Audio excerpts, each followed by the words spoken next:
Can Brandon Ingram be the best player on Team USA's roster in the upcoming FIBA games? We the people that's gonna tell you one way or another.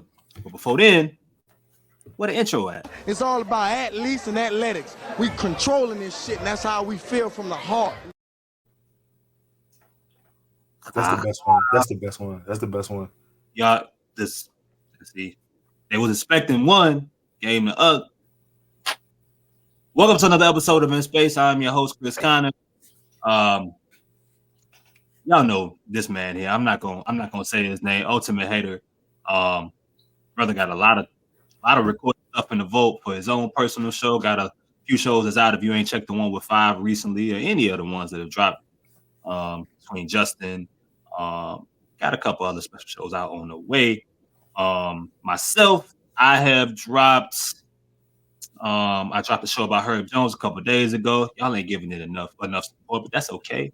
That's why we come back with this one. Before then, had a chance to talk with Will Hillary, who actually is the perfect segue to what we're about to talk about with Brandon Ingram, some of the Pelicans players that are involved in Team USA. Lito,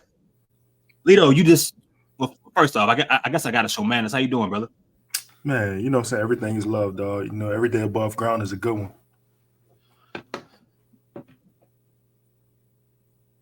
All right. You fresh from recording Propels Talk. You guys talk a little bit about Team USA. By the time this come out, the show will already be out. For those that missed it, what are your thoughts about Team USA as a whole?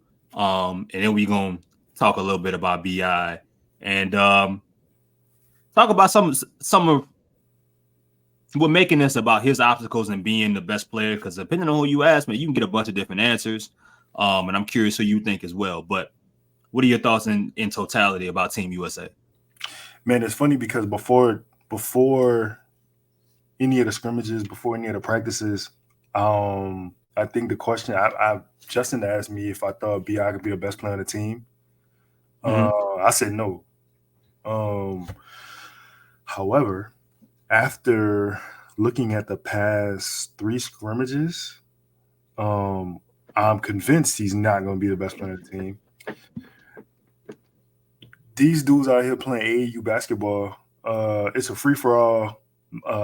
Them boys don't the X button. They're not really pressing that button. And to be honest, BI is the only player on the team, probably along with Jalen, looking to get guys shots. The problem with Jalen is he dribbles a little too much time off the clock.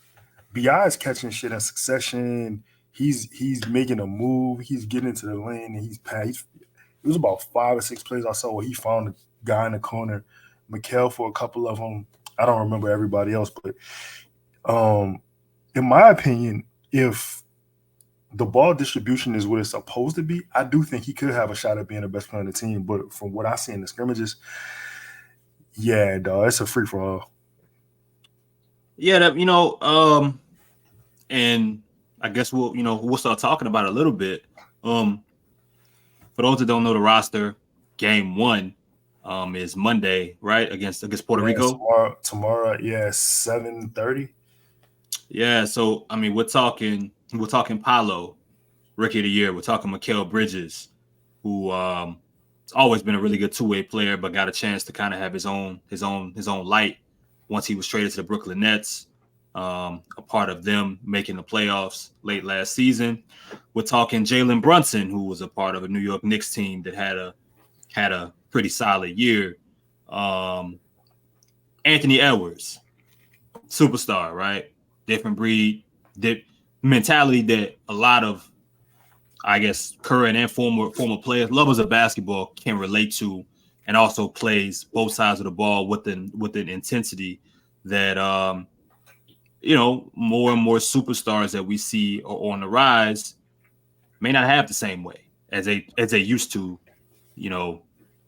10, 15, 20 years ago. But Tyrese Halliburton, assist wizard, has a lot of elements to his game that I think you'll see more and more start to grow. Big guard, shoot a little bit, can do a little bit of everything, but it's phenomenal when it comes to passing the basketball. Josh Hart, glue guy, Pelicans fan, y'all know. I mean, tape is out. We got Bi, we got Jaren Jackson Jr., we got Cam Johnson, Walker Kessler, Bobby Portis, and Austin Reeves. That is on the full team. That is without mentioning the select team that has both Herb Jones and Trey Murphy III, New Orleans Pelicans players. Yeah, man, I think with Bi it's gonna be interesting, right? And I can only go off of I'm going off of scrimmage, right? And I think that it's gonna be very guard dependent because teams are going to, similar to what we see with the Pelicans, force him to give up the ball once he starts to travel to his spots. And from all of the different things that I've seen, he's been more than willing to do so. I talked to Will Guillory, who's in Vegas out there covering the team earlier today, and he mentioned from what he's seen, Brunson, for example, have been doing really well. Cade was going crazy the day before. I think a lot of us ended up seeing that.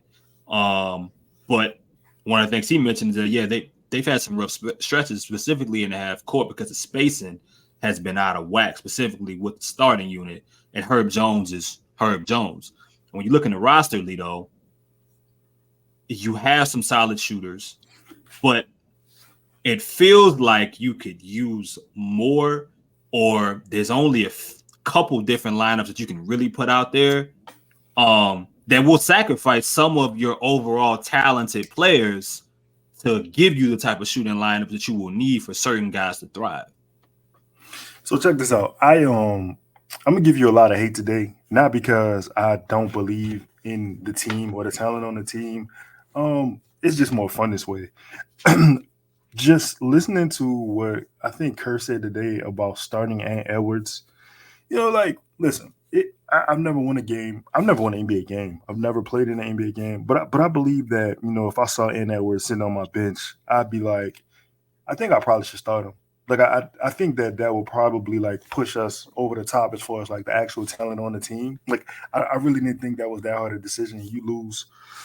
This is the third scrimmage. And to be honest, losing the first one ain't really do nothing for me. Like, the dream team lost against, a college team. I really don't care about that. To me, everything to me with basketball is all about the process. Like, the process looked bad. It looked choppy. Like, the guys didn't look cohesive at all. It really didn't look like a plan out there, to be honest. Yeah. The spacing was bad. The shots taken were bad. And then you run into fucking Herb Jones, man. I mean, yeah. You know what I'm saying? Like, you can't set a pick on him. He refused to get picked. Oh, there was a play. Jaren Jackson set a pick for Mikal Bridges. This motherfucker checked both of them. Jaren couldn't even roll. Like, I've never seen anything like this before in my life. But anyways, to get back to that, I think the disappointing thing so far, and again, this is premature hate. Like, I ain't saying this is going to go all the way through, but I'm just giving you, what I'm saying, my eye test is showing me. The disappointing thing is, I know guys are, they're the man on their team. I know Brunson plays a certain way in New York just because of, who's on the Knicks roster. I mean, there's really not a lot of ball creation. You know what I'm saying? Mm-hmm. Halliburton is a guy who he hasn't particularly looked good to me in these games. And Paolo, another guy who is ball dominant on his team.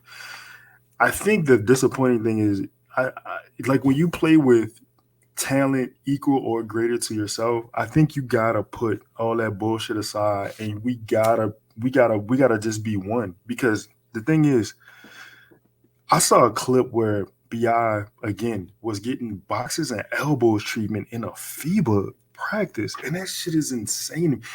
Yeah, I mean, two things. It really shows you how good Bi is, and it shows that everybody else knows how good Bi is. And it's probably also Herb telling them to do this. But, I really think that when you look at that and Bi's willingness and effectiveness to give up the ball and get a better shot, I think everybody on the team needs to take that attitude.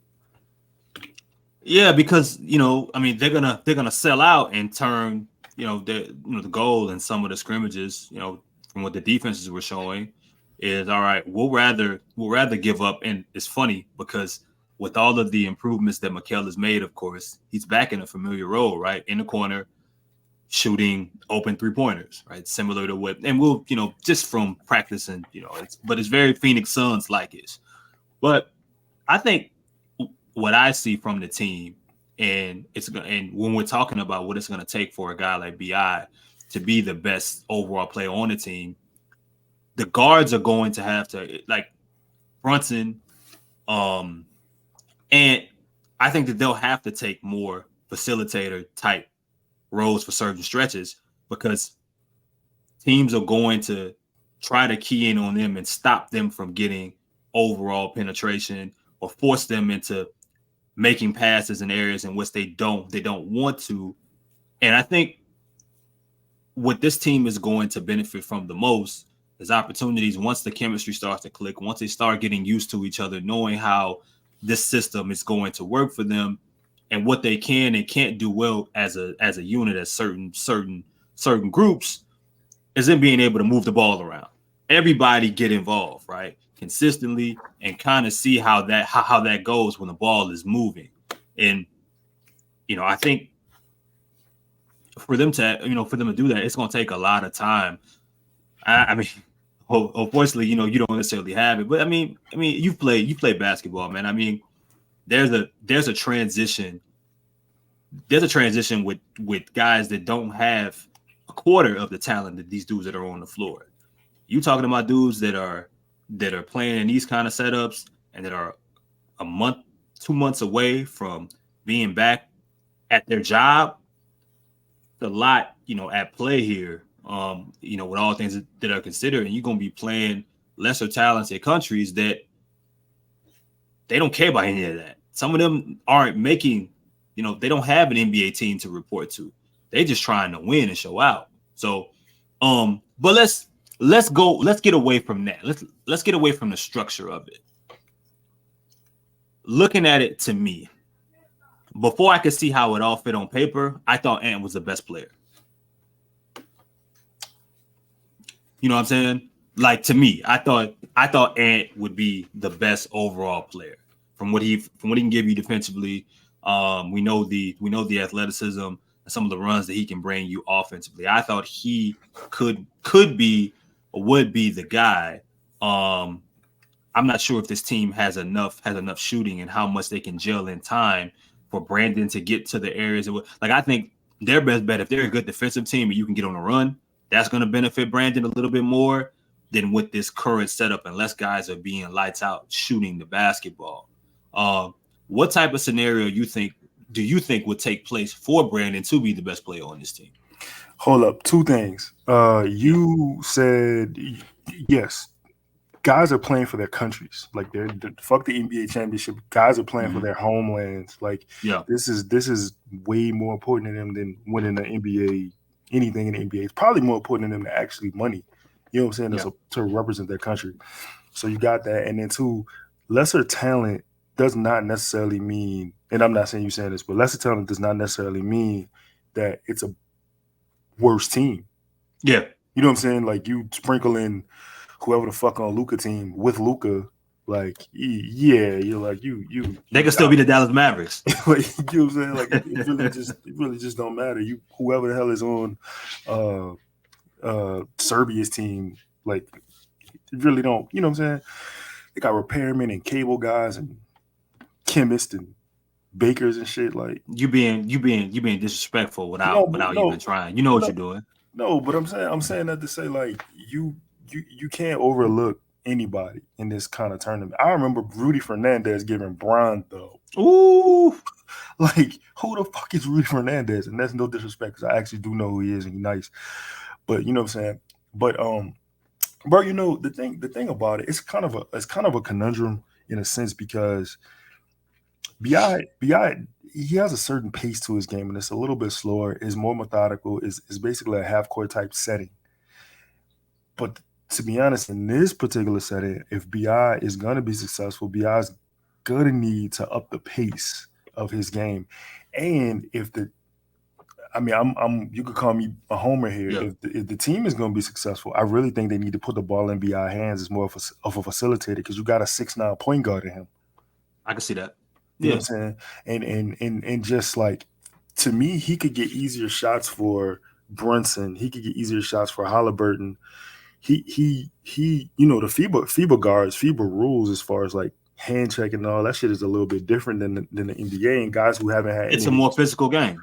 for sure, and guys who've never played it before, who don't have that experience. And not to say BI has this experience, but he has a mismatch whenever he sees fit. Whenever he walks down the court, like who you put a bigger player on him, he going past him. You put a smaller player on him, he go rise over the top, or he can see over the defense and find an open man. So I really feel like if this team, for this team to be successful, they should employ BI more as a lead facilitator. Yeah, but I mean that leads me to my next question. Like, because I feel like Cam Johnson is going to be really important on this kind of team. For example, they don't have like enough shooting, but yes, they don't. Like Halliburton, I think for his career, or last year he's like 40% as a 3-point shooter, for example. right.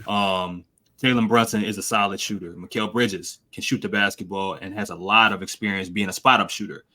But you don't have enough film on Paolo, for example, who is used to having the basketball in his hands.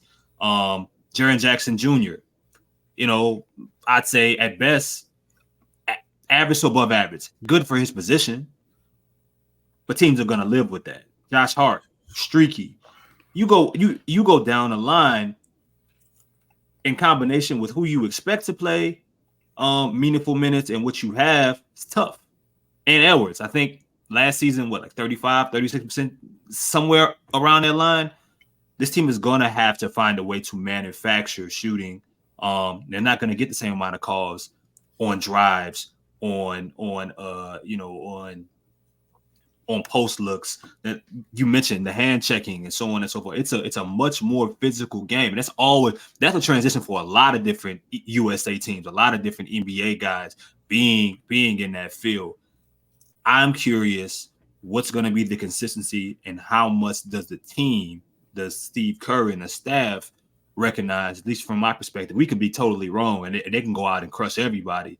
But I'm curious how much the staff recognizes, okay, we are going to have to play as many shooters as possible for a guy like Brandon, for example, because he's going to be a willing passer. I don't think we have a question. We have a zero. I mean, per will, he wanted to show out. Like that was his goal. He wanted to come out there and show out. Well, for him to do it, guys are going to have to be able to knock down jumpers consistently to open up lanes, open up opportunities. Because once he gets to his spots, I mean, you can, put the kids to bed. You could call it this, right? You could call it however you want to rationalize it. And that was 1A, BI, 1B, or and there was 1 and BI 2, or vice versa, however you see it, right? But if that's not the pecking order of this team, it's not going to be successful. Like, I understand what Jalen does. Jalen is an exceptional basketball player. He's smart. He uses spacing and his body well to create the space, and he slows the game down. And but he, at the end of the day, and this is not no disrespect, he's a small guard. He's a small guard, and at the end of the day, he's probably going to get picked on the other end. And I'm not saying he's not going to be able to hold his own, but again, this is a totally different game in totality. Like this is not basketball. The rules of rebounding, you can literally just pat it back. Like you know what I'm saying? Like you can goaltend, if you will. Like you gotta be up on these kind of things. And I don't know if, I'm not saying he doesn't help, but I'm just saying, like, just looking at the roster, like they could definitely have used the Trey Murphy. And that's not a diss to anybody on the roster. But the other thing that kind of concerned me, and I know he's the reigning defensive player of the year, but man, Jalen Duren had Triple J looking like a baby. And Jalen's a grown man. No. I mean, Durant's a grown man. I mean, he came in with the NBA body, physical, and you're right about that, because when you think about a lot of these different places, an already physical game. You look at some of these rosters, they're going to be physical centers that are strictly out there to rebound, block shots, occasional post looks or two. You have some, some other big men across different countries that are offensive specialists. But like when I took a look at some of these players and looked at them, like their job is going to be rim protectors. Their job is going to be setting the tone from a rebound and from a physicality perspective. And I mean, I don't want to use Jaren Jackson's exhibition against Durant as right. As an omen for what's going to happen, or a future glimpse. But yeah, I mean, it's it's not going to get much better in some of these opponents that you're going to be looking at. The thing is, like these guys in these other countries, their bigs mainly, they just want to muddy the game up. They want to muddy it up. They want to make it messy. You know what I'm saying? They want to like almost instigate things into a nature, but not starting a fight, but just like instigated to fire up their team.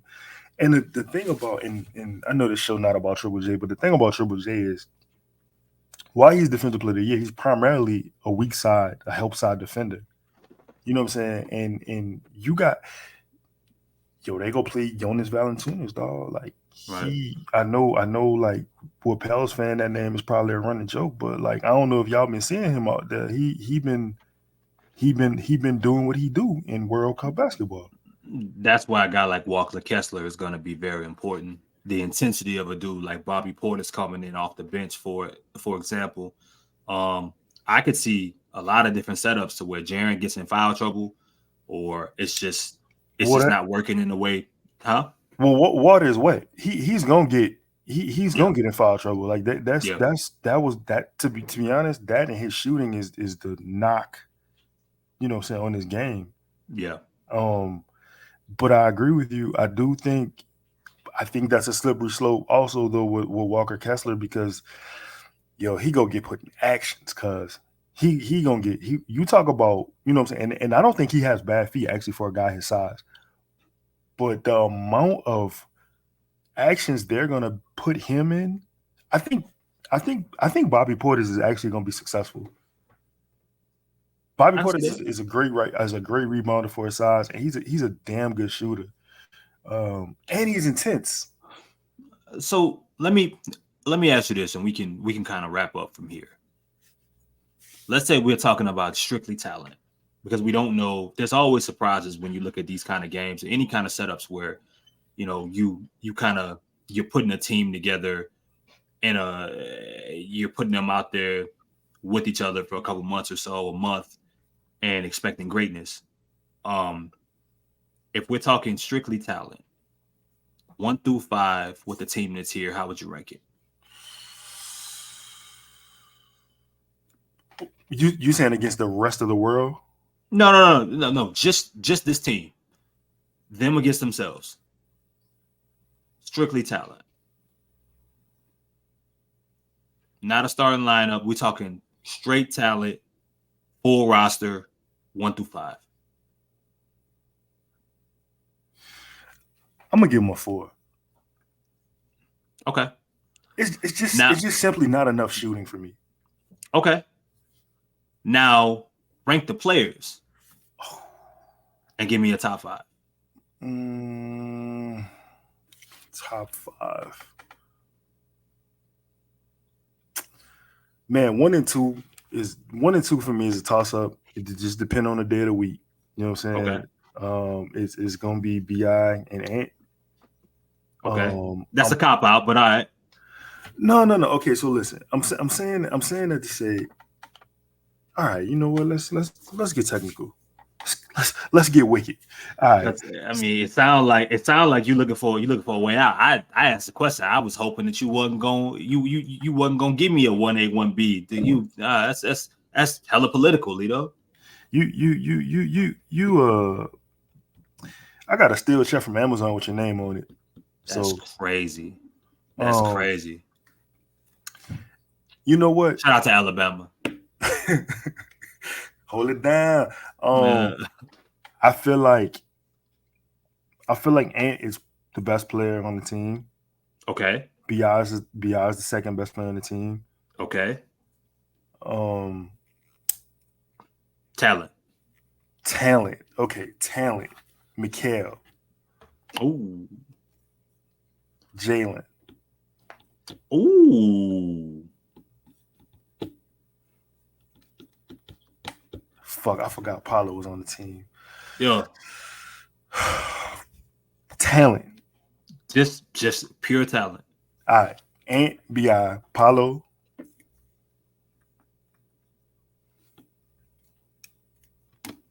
Halliburton. Okay. What you got? What's your answer?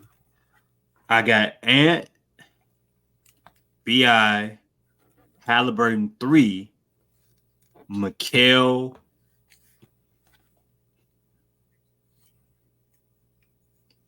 I want to be a madman and say Austin Reeves, but I'm gonna go with I'm gonna go. That's crazy. I'm gonna go with Jaren Jackson. Damn. So hold on. When you I'm say not. I'm not high. I'm not high on Paulo. When you say talent, like is because to me when I say talent, I think what they could be. I'm thinking potential. That's fine. Yeah. So you don't think potentially Paulo could be better than I don't know. And I think this is a real debate because like I really really and truthfully like Mikal Bridges. Like yeah.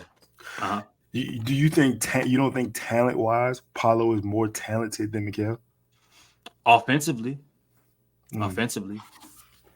but I mean, small sample size. I watched Mikal go crazy for, his audition in Brooklyn, and we know what kind of defender he is. So I would like to see it a little bit more. I think Paulo can be a top 5 NBA scorer. I want to see some of the other things develop. So maybe, but I'm not. I like. I gotta count the other side of the basketball as well. We're talking about some real elite defenders that also aren't bad athletes. So that's why I throw Mikal in. And look, man, when John Morant isn't in the game, like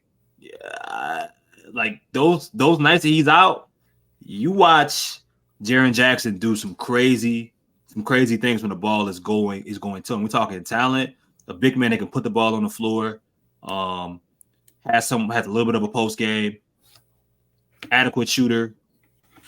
We know what he can do defensively, can drop, can hedge and recover, can protect the rim, hold his own against certain matchups. Talent-wise, that's it. But, shout out to Ja. Able to nail Jericho, and now Jeff Hart. Oh, nice somersault. Yo,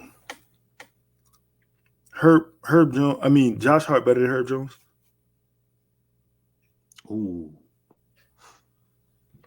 Ooh, man. Like, just period? Like, yeah. Is he better? Is he better than Herb Jones? Is Josh Hart better than Herb Jones? Damn.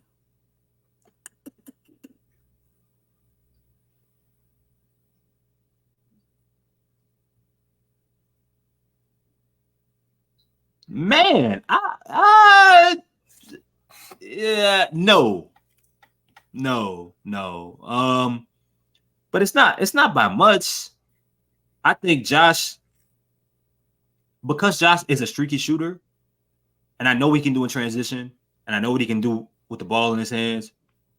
But with Josh being streaky on that side and being undersized as a defender, it's kind of like it's tough to where even when Herb isn't knocking down jump shots, I know that with the right thought process offensively and how you use him, and the fact that I know from a transition perspective, that won't go away. And I know what he can do defensively, and it's all world. Hard for me to put Josh over him. It's kind of a toss-up, but I'm gonna be a homer, and it's weird because Josh was just in New Orleans. But I'm gonna be a homer and say no. Herb can disrupt games in the way that Josh can't. How about that? He disrupts games and throws and makes you have to change your whole style philosophy. You got a guy like that can do things like that and just fuck up your whole game plan. Gotta show him love. Well, last question. Is Cam Johnson better than Trey? I'm sorry, is this my show or your show? I asked the questions. The lilac do-rag is just giving me like what you had me is Cam Johnson better than Trey? Mm-hmm. Yeah, I think so. Okay. I think so. Yeah. Better defender for sure. Right? Yes. Yeah. Better defender. But I mean, we're talking to do this. What? Cam's like 26, 27? Yeah. Like we know Trey's ceiling is, I think we both would agree, higher than where Cam will ever be, right? The athleticism's a little bit different as well. But I think for this team as well, somebody who is completely set in their role, has had a little bit more time, a little bit older. I understand it. Cam's better. Cam gives you, I think, a more consistent floor when you're counting the defensive side of the ball. Mm-hmm. But it's not for long. No, if he is better than Trey, it's not going to last much longer. I was just asking those questions in reference to the money that was made between, or that will be made between. Oh, no, we know Trey making over 100 mil. Yeah. If Trey was supposed to get paid next year, mm-hmm. he was getting $100 million. Mm-hmm. Mm-hmm. It's not even that because in sports, more times than not, bro, especially when you're young, you don't get paid for what you've done. You get paid for what people think you can do. You get paid based on projection. Yeah. And we talking that kind of athleticism, that kind of shooting ability, and what you hope will continue to, to grow from a strength perspective and rebounding and defense. I mean, we've had enough conversations about Trey to say, well, you know what I mean? It was actually more so Josh Hart and Herb.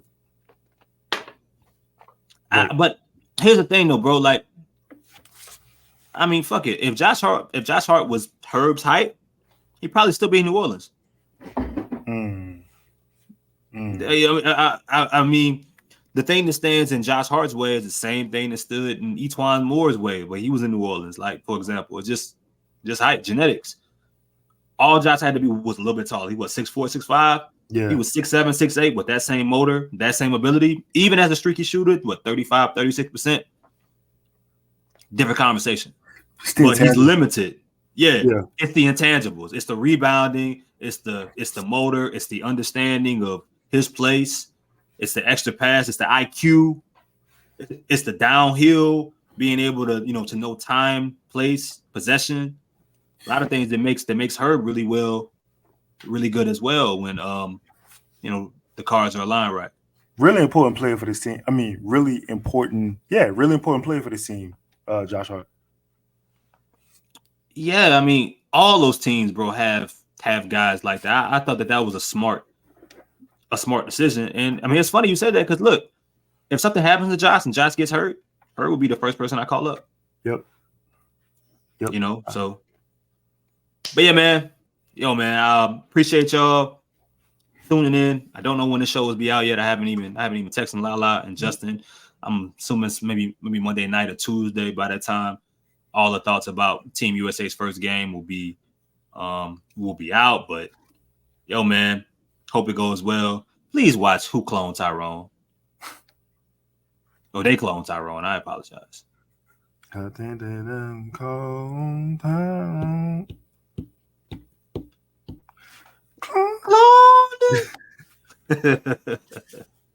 Najee, get us out of here, man.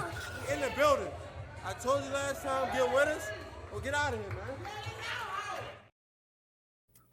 This is our house. Chill.